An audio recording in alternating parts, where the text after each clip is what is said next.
السلام علیکم ورحمۃ اللہ وبرکاتہ. الحمدللہ والصلاۃ والسلام علی رسول اللہ. رب اشرح لی صدری ویسر لی امری واحلل عقدۃ من لسانی یفقہوا قولی. اللہ کے رسول صلی اللہ علیہ وسلم کی ایک حدیث ہے جس میں ایک عورت کے زنا سے توبہ کرنے کا ایک واقعہ، ایمان افروز واقعہ ذکر ہوا ہے. اس کو بیان کرتے ہیں اللہ کے رسول صلی اللہ علیہ وسلم کے صحابی بیان کرتے ہیں کہ ان امرأۃ من جہینۃ اتت نبی اللہ صلی اللہ علیہ وسلم، کہ جہینہ قبیلے کی ایک عورت نبی کریم صلی اللہ علیہ وسلم کے پاس آئی. وہی حبلی من الزنا، اور صورتحال یہ تھی کہ وہ عورت زنا کے سبب حاملہ تھی، پریگننٹ تھی. فقالت یا نبی اللہ، اللہ کے رسول صلی اللہ علیہ وسلم کے پاس آئی اور کہنے لگی، اللہ کے رسول صلی اللہ علیہ وسلم اصبت حدا، میں حد کو پہنچ گئی ہوں. فاقمہ علیہ، تو مجھ پر آپ حد قائم کیجئے. فدعا نبی اللہ صلی اللہ علیہ وسلم ولیہ، تو اللہ کے رسول صلی اللہ علیہ وسلم نے اس کے ولی کو بلایا. پہلی بات یہ کہ اس عورت کا حوصلہ اور اس عورت کا ایمان، اس خاتون کا دیکھیے کہ اللہ کے رسول صلی اللہ علیہ وسلم کے پاس حاضر ہونا. عام طور پہ اللہ کے رسول صلی اللہ علیہ وسلم مجلس میں ہی بیٹھے ہوتے تھے، تو بہرحال یہ یہاں واضح نہیں ہے، لیکن اللہ کے رسول صلی اللہ علیہ وسلم کے پاس وہ خاتون آئیں اور اللہ تعالیٰ کا اتنا خوف تھا کہ وہ چاہتی تھیں کہ دنیا میں جو سزا مجھے حاصل ہو جائے تاکہ آخرت میں جو ہے میں اللہ رب العالمین کی ناراضگی سے بچ جاؤں. اور وہ اسی برائی کی سبب وہ پریگننٹ بھی تھیں، حاملہ بھی تھیں. اللہ کے رسول صلی اللہ علیہ وسلم کو آ کر اعتراف جرم کیا، تو حد قائم کرنے کے لیے اعتراف جو ہے وہ بھی کافی ہوتا ہے. تو اللہ کے رسول صلی اللہ علیہ وسلم کے سامنے اعتراف کیا کہ اللہ کے رسول صلی اللہ علیہ وسلم میں حد کو پہنچ چکی ہوں، یعنی زنا کیا ہے اور میرے پہ حد قائم ہوتی ہے، تو آپ صلی اللہ علیہ وسلم مجھ پر حد قائم کیجیے اور مجھے پاک کر دیجیے. اللہ کے رسول صلی اللہ علیہ وسلم اس کے ولی کو بلایا، باپ تھا یا بھائی تھا، تو فرمایا احسن الیہا، اس کے ساتھ اچھا سلوک کرنا. اس کو یعنی مفہوم یہ ہے کہ آر مت دلانا اور اس کو شرمندہ مت کرنا، اور اس کو لے جاؤ. فاذا وضعت فاتینی بہا، اور جب یہ اس بچے کو جن لے، اس بچے کو جنم دے لے، بچہ پیدا ہو جائے، تو پھر اسے میرے پاس لے آؤ. یعنی مراد یہ ہے کہ اس جو بچہ ماں کے پیٹ میں ہے اور حمل ظاہر ہے، تو اس بچے کا تو کوئی قصور نہیں ہے، تو اس جان کو بچانا ضروری ہے، اس جان کی حفاظت ضروری. تو اللہ کے رسول صلی اللہ علیہ وسلم نے جو ہے یہ حکم دے دیا. تو وہ خاتون چلی گئیں، ولی بھی چلا گیا. ففعل، اور جب وہ یہ سب معاملہ ہو گیا تو وہ خاتون بھی آئیں اور ولی بھی آ گیا. تو فامر بہا، اللہ کے رسول صلی اللہ علیہ وسلم نے حکم دیا کہ اس عورت کو باندھ دیا جائے، اس کے کپڑوں کے ساتھ کس دیا جائے، اور کپڑے کس کر اس پر باندھ دیے جائیں. فشقت علیہا ثیابہا، تو اس کے کپڑے کس کر اس پر باندھ دیے گئے. ثم امر بہا فرجمت، پھر اللہ کے رسول صلی اللہ علیہ وسلم نے حکم دیا کہ اس کو رجم کر دیا جائے. اب لازمی بات ہے کہ گڑھا کھودا گیا اور اس عورت کو اس میں کھڑا کیا گیا، اور پھر رجمت یعنی پتھر مارے گئے، جسے ہم سٹون ٹو ڈیتھ کہتے ہیں، جو شادی شدہ زانی کی سزا ہے، سنسار کرنا، رجم کرنا یا سٹون ٹو ڈیتھ.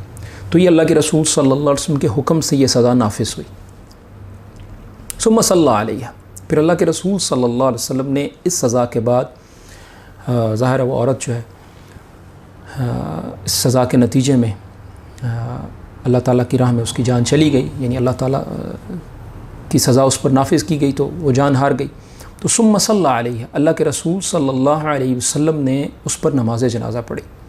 تو فقال له عمر، یعنی اب نماز جنازہ یقیناً دعا ہے، اللہ تعالیٰ سے اس میت کے لیے معافی ہے.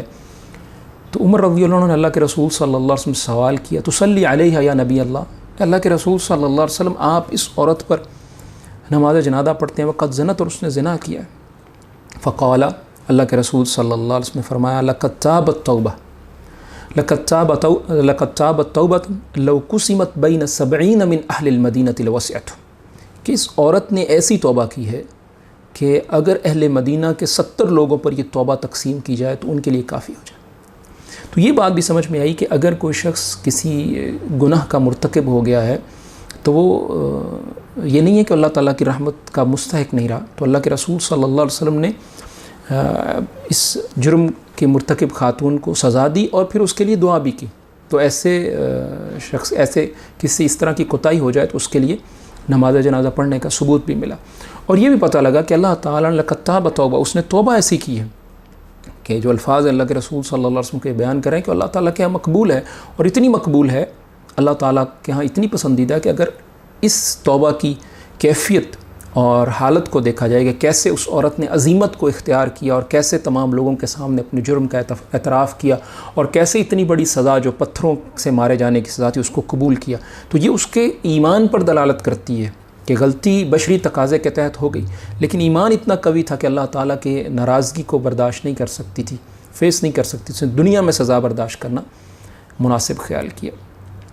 تو فرمایا کہ یہ 70 اہل مدینہ کے 70 لوگوں پر تقسیم کی جائے تو ان کے لیے کافی.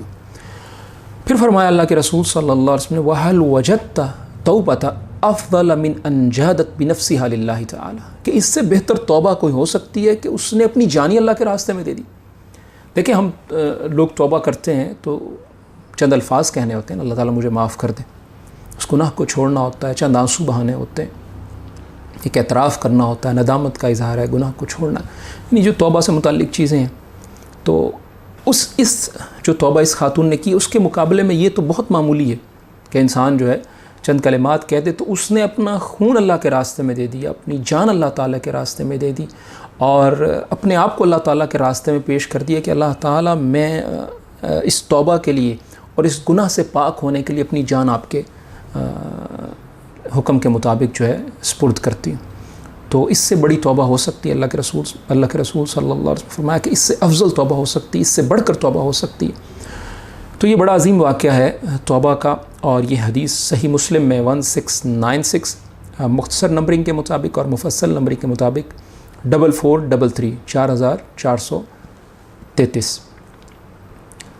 تو اس سے توبہ کی اہمیت کا بھی اندازہ ہوتا ہے، اور یہ بھی معلوم ہوتا ہے کہ کتنے ایمان والے لوگ تھے کہ جو اللہ تعالیٰ کو راضی کرنے کے لیے اپنی جان تک اللہ کے راستے میں دینے کے لیے تیار تھے، تاکہ اللہ تعالیٰ ان سے راضی ہو جائے اور وہ جو غلطی ان سے ہوئی ہے اس کی سزا اسی دنیا میں پالے.